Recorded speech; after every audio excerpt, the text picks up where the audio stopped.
Russ, you sure you want to do this intro right now? You look kind of sick.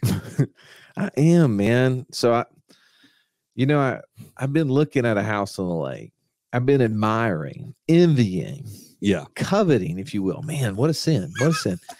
This house on the lake, and there's a football coach in the state of Alabama who no longer is in the state of Alabama. He's now in the state of Florida. I'll let you do the tie two things together there. Yeah, put those things together, figure out who that is. And so I knew he was going to be selling his lake house. I knew it, right? I mean, why does he need a lake house when he's going to be living in Orlando, Florida? He relocated. So I thought, man, here's the deal. We've got to get to a realtor down there who can get in touch with his people, get my people in touch with his people. Behind the scenes. And let's buy this thing creatively, Joey. We love creative. We can, in finance, they say you can have a price, but you can't have terms. Right. Or you can have price or you can have terms. You can't have them both. You can't have both. And I wasn't going to give them either. I was going to give them my terms and my price. And I had a number. I knew it was going to be big. I knew it was going to have to be a bigger number than I really wanted to buy it off. But never did the realtor ever get back to me to tell me that, he gotten in touch with his people.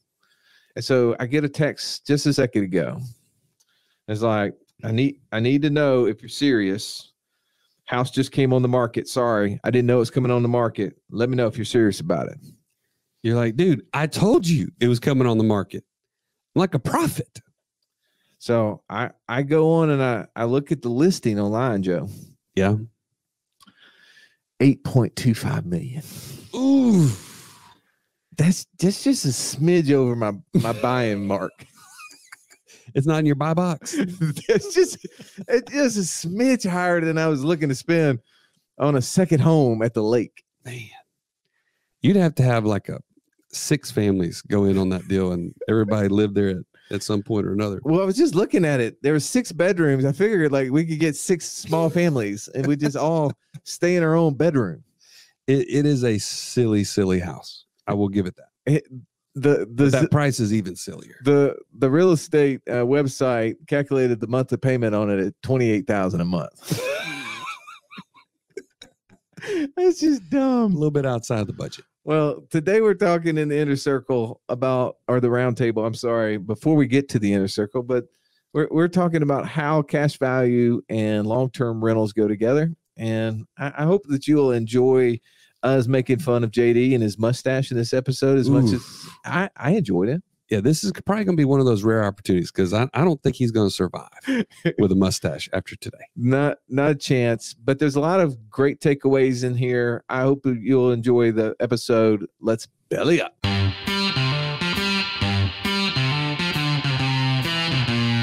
Welcome to the Wealth Without Wall Street podcast. Your guide to understanding how to get out of the Wall Street rat race and start your own mailbox money lifestyle. Now, don't let these handsome Southern draws fool you. These financial minds are teaching our country to enhance savings, increase cash flow, and create passive income, all without the help of Wall Street. Are you ready to break through? Now here are your hosts, Russ Morgan and Joey Murray. Welcome into the IBC Roundtable, where each week we go deep into your favorite subject, the infinite banking concept. I get the chance to sit around the table with the best hosts and the best coaches in the infinite banking world. I am Russ, the idea guy Morgan, and to my right is the Italian stallion. He's got the license plate to prove it, Mr. Joey Murray. What's up, Joey? Man, thanks for bringing up the license plate. Yeah. It's a sore subject in my house, to be honest with you. Dude, wear that thing with pride. Hey, I do. But I also live there with my wife. And she's like, do we have to have that thing on the back of your car? Like, I'm embarrassed. Of course you do. Of course you do. And to your right, we got the Indiana Jonah Finance, Mr. Downtown Ernie Brown. What's up, Ernie? Russ, hey, man. Glad to be here. Good to see you, man. You ready to talk long-term rentals and cash value life insurance? Yeah, this would be fun. I'm wondering, as those of you who are not able to see this live, if you notice that one of our coaches has grown something on his upper lip. I used to call him Mr. Incredible. I now call him the Magnum PI, the private detective for your finances. If you need someone or something looked into, Mr. JD Hill can do it. What's up, JD? I have got to grow back the beard immediately if my nickname is changing. First of all, I'm going for a young Tom Selleck, and I feel like I'm close. But I will detective somebody's finances for IBC for sure, though.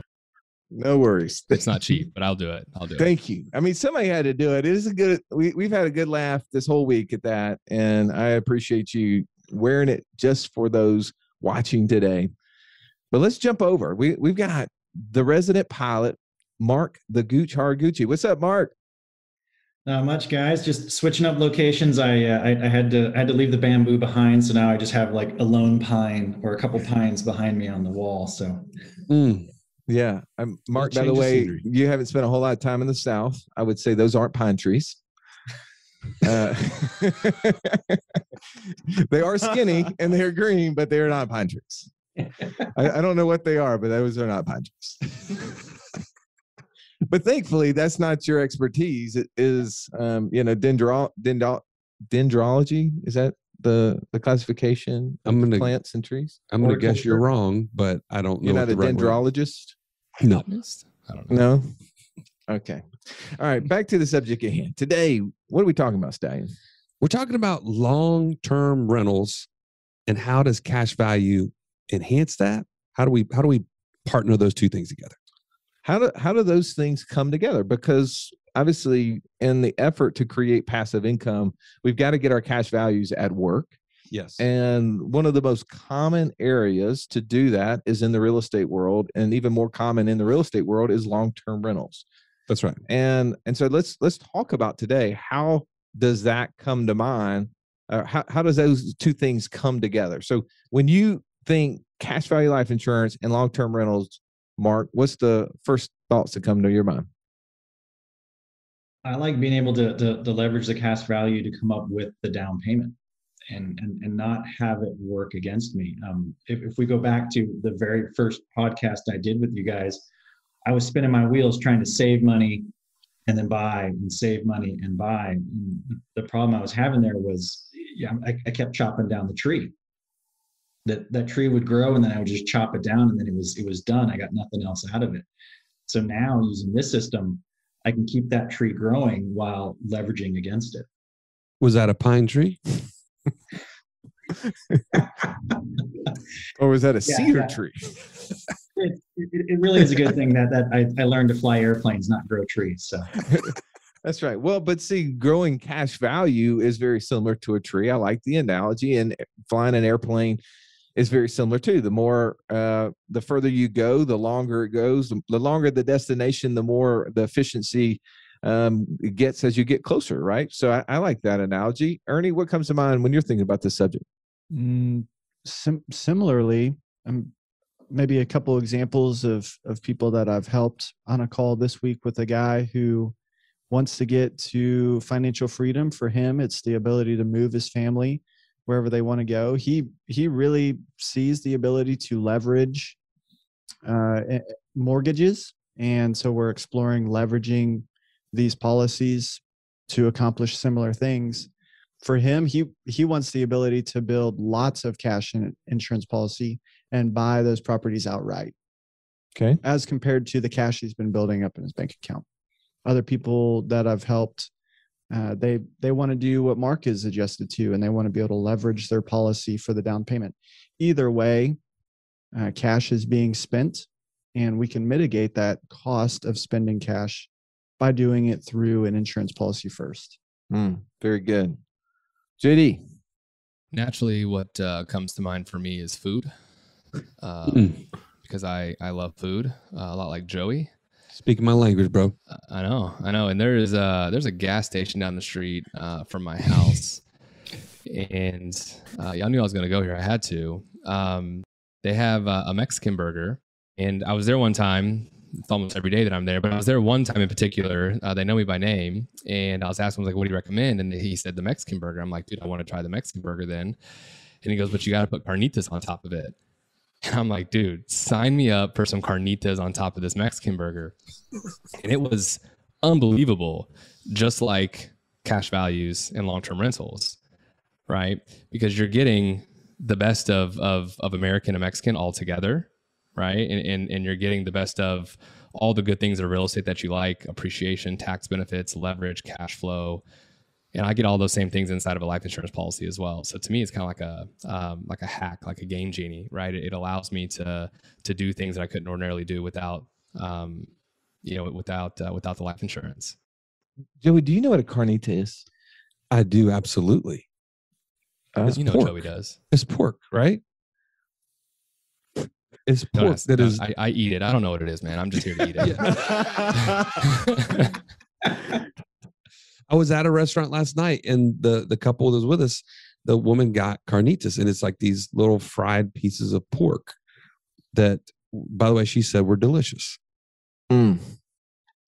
And I would agree with her. I think they're delicious. What's the other word for steak at a Mexican restaurant? They use a carne asada. Carne asada. Yeah. Yeah. This is this sidebar conversation, but I go visit some friends in San Diego, right? And I'm the redneck, clearly. And we're out there and we go to this Mexican restaurant. I was like, usually I get chicken. Tonight I'm gonna mix it up. I want to do a little bit different. And my friend's like, well, what do you like? And I was like, I pretty much anything but steak, just for whatever reason, red meat doesn't agree with me.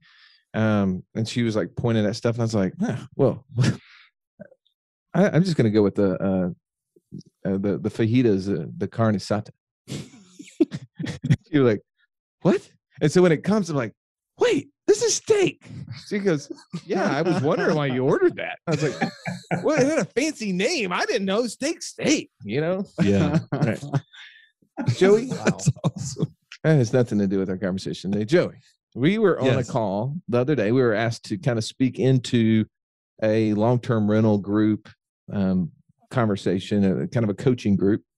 And we were talking about how does cash value life insurance enhance and improve someone buying long-term rentals.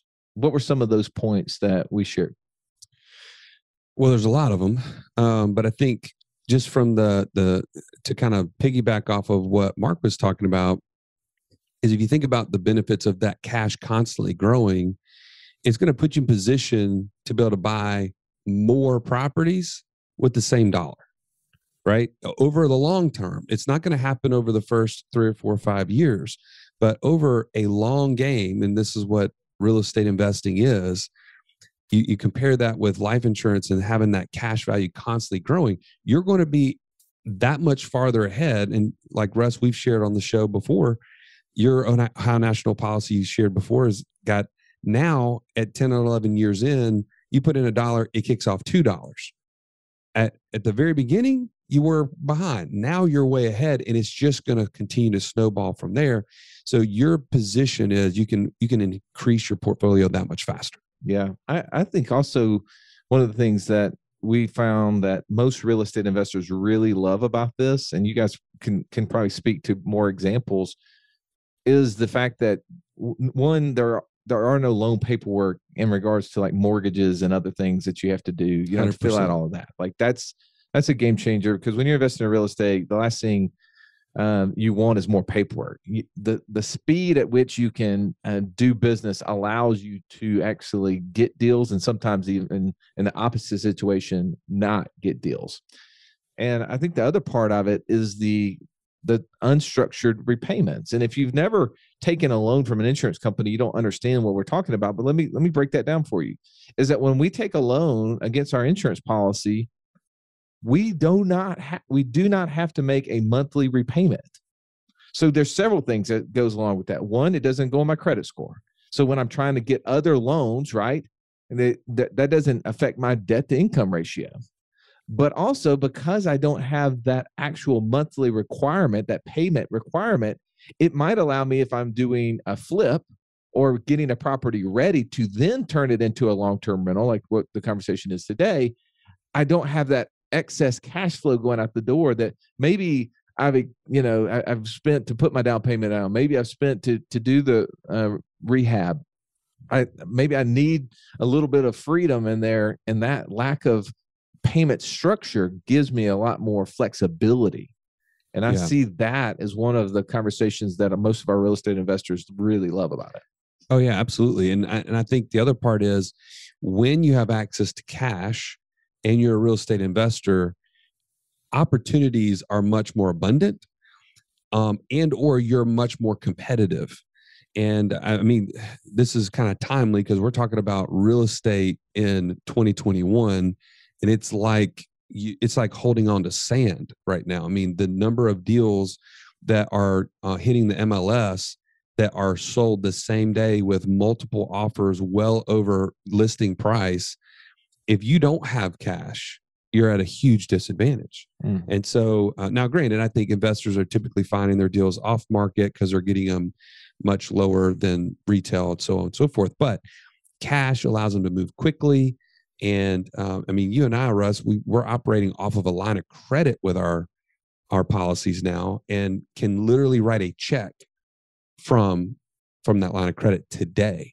So we've even taken the 3 to 5 days it's a normal, to get access to your capital in a policy, and truncated that. So those are things that are incredibly important for real estate investors. All right, so Ernie, let's jump into this. I'm trying to find, why doesn't this make sense, right? Why would somebody just want to do long-term rentals as opposed to long-term rentals and cash value, if you can come up with a reason? I think a reason is because they haven't heard about using cash value or haven't understood it. Okay. Well, then make it make sense to do it the opposite way. Yeah. Well, I don't know if I can make it make sense, but I can share some thoughts. As I meet with people and we're talking about this, we draw all the time on a whiteboard. We have cash and we have the deal, and we use cash to go get the deal. So money goes from the left to the right, and then the deal creates cash flow. So cash comes back from the right to the left. So the whole idea is, where's the cash coming from? Where's it coming back to? And one of the things that we talk about is it's not all free and clear cash flow. Yes, we do pay the mortgage. Then above that, in long-term rentals, we want to set aside money for taxes. We want to set aside money for capital expenditures. We want to set aside money for vacancy. So we're taught in the real estate investing world to set aside money. Well, where is that sitting? Oh, it's sitting in a bank account. What is that money doing for you in the bank account? Taking a nap. Not much. It's accessible if a need arises. So the ability to put the cash, source it from an insurance policy, and then make loan repayments, that's just such a better place, more efficient place to store cash for those things. Okay. I've heard enough about infinite banking. I'm pretty sure it's a fit for me and my family, Russ. How do I get started? Let's take that pretty sure and make it darn sure. The reason you do that is that you get clarity, Joe. You need to get on a 15-minute call with one of our coaches at wealthwithoutwallstreet.com/free call. Then you'll know where you're starting from and where you're headed, and only then can you implement the infinite banking process. All right, so go to wealthwithoutwallstreet.com/free call to get that 15-minute conversation, gain clarity. But now let's jump back into today's episode. I love that. Let's break that down, because I think that is often missed in a lot of things that we do. We allocate dollars for a purpose, and we say, oh, well, we can't touch those dollars. Those are the reserve dollars in this example for a vacancy, for a future maintenance expense that we're anticipating, right? And as real estate investors, we know these things are going to happen. We don't know when they're going to happen, and we need to be prepared. And so we just, like without even thinking, unconsciously put the money away, as you said, into checking accounts. And we let those dollars rot for our benefit.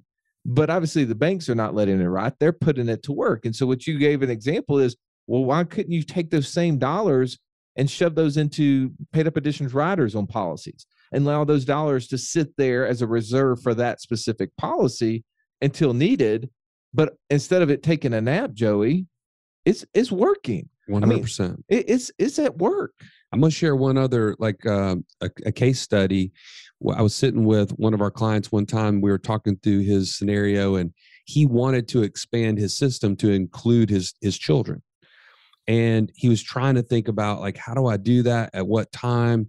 And these were young kids, like 2 or 3 years old. And so he wanted to get started earlier rather than later. Because once you understand this, you always wish you had started earlier. And so when you this, you have kids, you're like, man, I want to get them started out on the right foot. And so anyways, we started talking through it. And he's like, well, you know what? I've got this money that comes in that I keep for CapEx, I keep for vacancy, all the things that you mentioned. He said, why wouldn't I just put that into policies on my kids? I could still access that money, right? I'm like, absolutely. And so he was able to take that same dollar that is there for a purpose and make it do multiple jobs, which to me, it just compounds this idea of cash value or IBC and long-term rentals. Man, you've now made a generational impact by using the very same cash flow you would have had otherwise, but now it's that much bigger, and it makes, even now you have a talking point with your kids, and this is where this money's going, this is how we're going to use it. Anyways, I just thought that was a great example of what we're talking about, how to keep those dollars from being lazy. So Mark, we were having a conversation about this the other day, and you were breaking down in one of the calculators that exist kind of how the infinite banking policy enhances the return. But also through that analysis, you were talking about how when you're talking to a real estate investor, you help them notice something that is really key, because a lot of times people use cash for that down payment, and they're really missing out on what's really happening. Would you explain what you were talking about with me on that? Yeah, what this has really helped me see is you can take the exact same deal, you and I, right? So both of us have, just pick a number, X amount of, you got X amount of cash, I have the equivalent amount of cash value. We're both looking at the exact same property, and we'll put the same down payment, we'll get the same mortgage, we'll have the same maintenance fees, all that kind of stuff. So all of the expenses from the running and the cash flow of the property are exactly the same. But the difference is I'm going to be looking at, well, in addition to all those expenses, I'm going to add a line item to repay my life insurance policy loan, principal and interest. If this opportunity cannot pay for everything and also pay for the repayment of my loan, principal and interest, and give me cash flow, then this deal is a dead bird. It's not good. It's not going to work, because now I know the true cost of that cash. And I see a lot of people, myself included, in the very beginning, you're like, well, I've got all this cash, so I'll just go and get this rental property. And oh, look, I'm going to make X amount of money of cash flow. But we haven't accounted for the cost of the replenishment of that cash.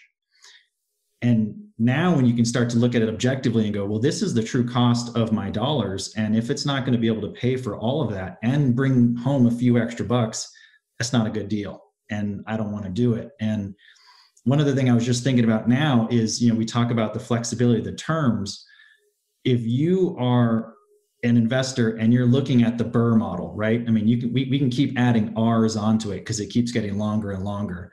But you're talking about buy, renovate, rehab, renovate, rent it out, and then refi it. Well, if you're not familiar with the BRRRR model, you can't cash out refi that renovation for 6 months.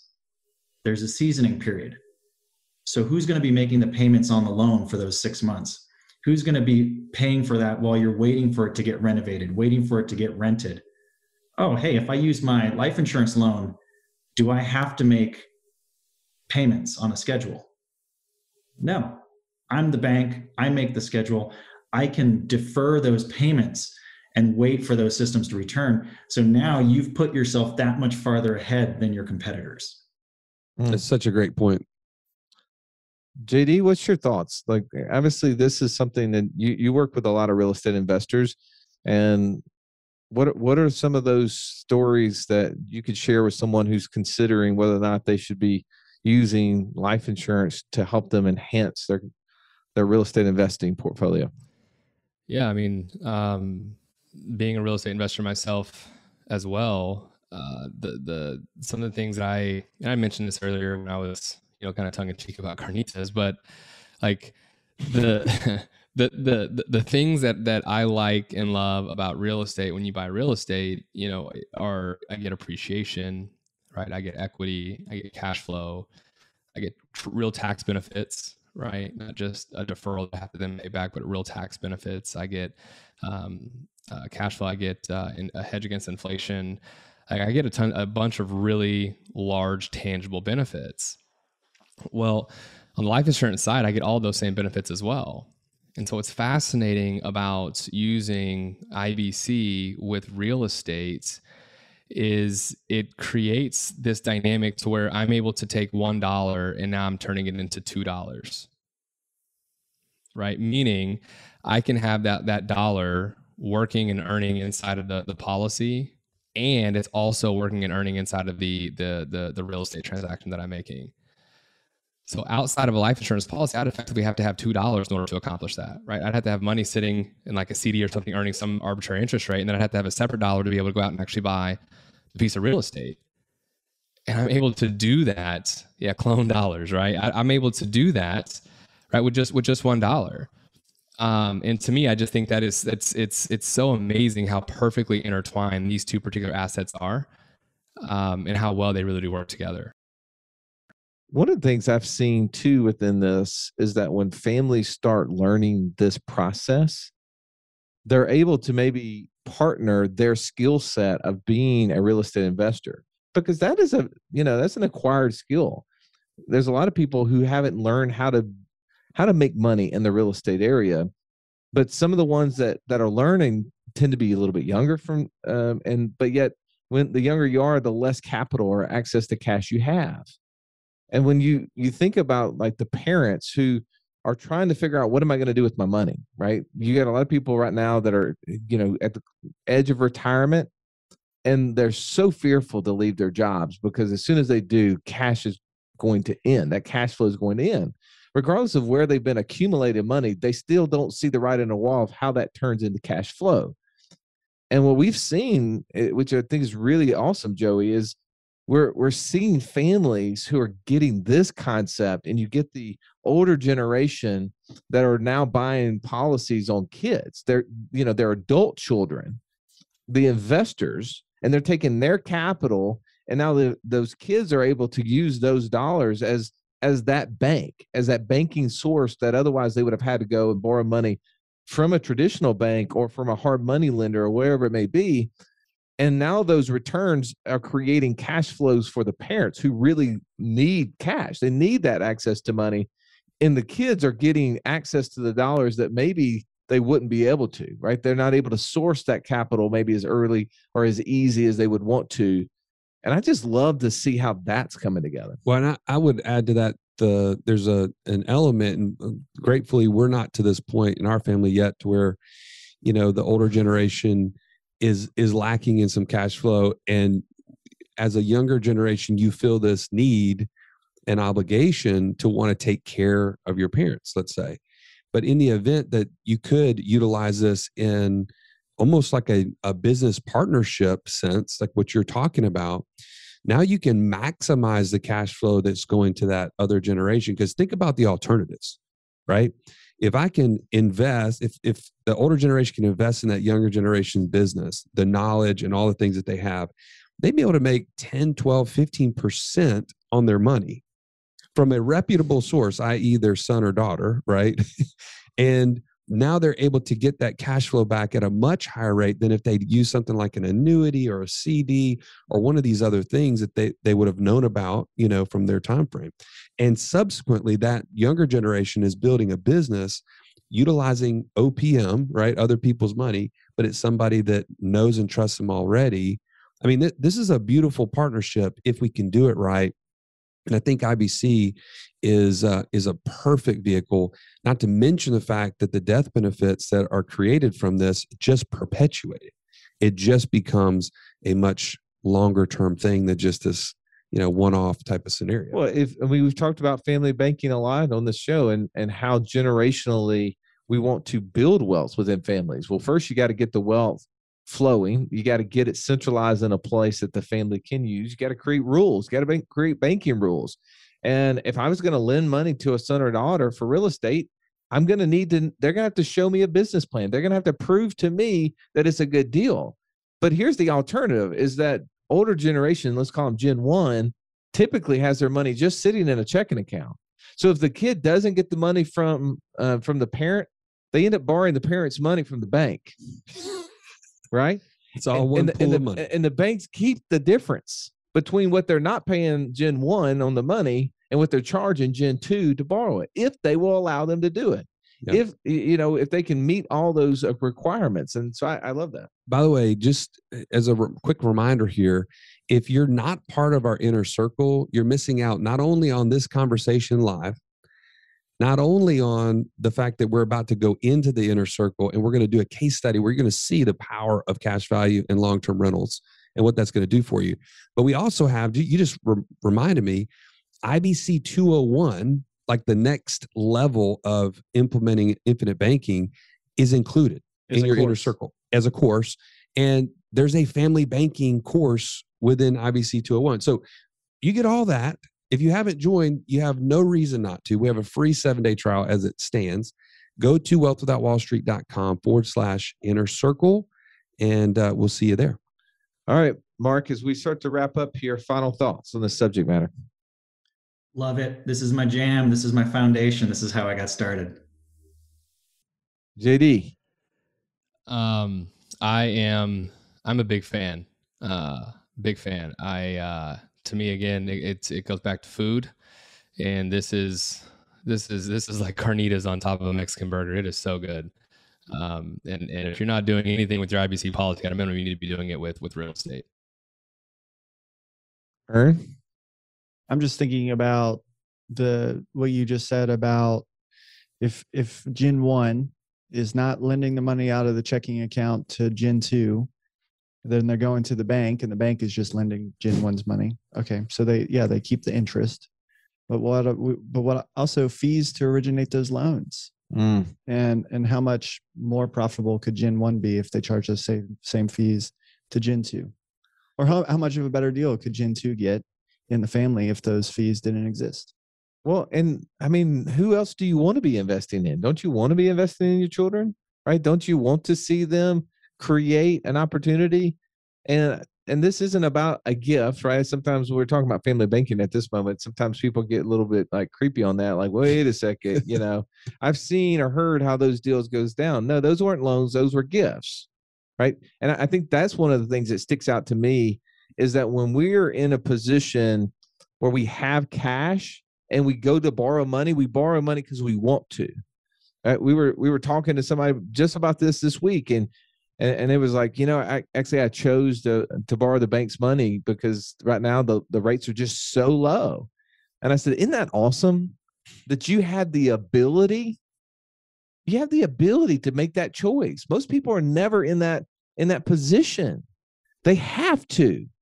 And if you think about this, do you want to lend money to someone who wants it or someone who needs it? Right? Because the person who needs money, the person who comes to their parents and like, hey, I need a loan. We really need it. We got fill in the blank going on. We know that that's not a loan. What is that? That's a gift. That's a gift. Let's call it a gift. Let's reclassify and call it a gift. But when somebody says, hey, look, I'm starting a real estate business. I think there's really a good opportunity. Here's what I've learned. Here's what I've done so far. Here's the deal structure that a bank or a hard money lender would give me. I want to give you first that opportunity. That's a totally different conversation. That is a completely different situation. And we know that can enhance the returns on the insurance policies. Final thought, Joe. Man, I'm just so stoked up about infinite banking is a game changer.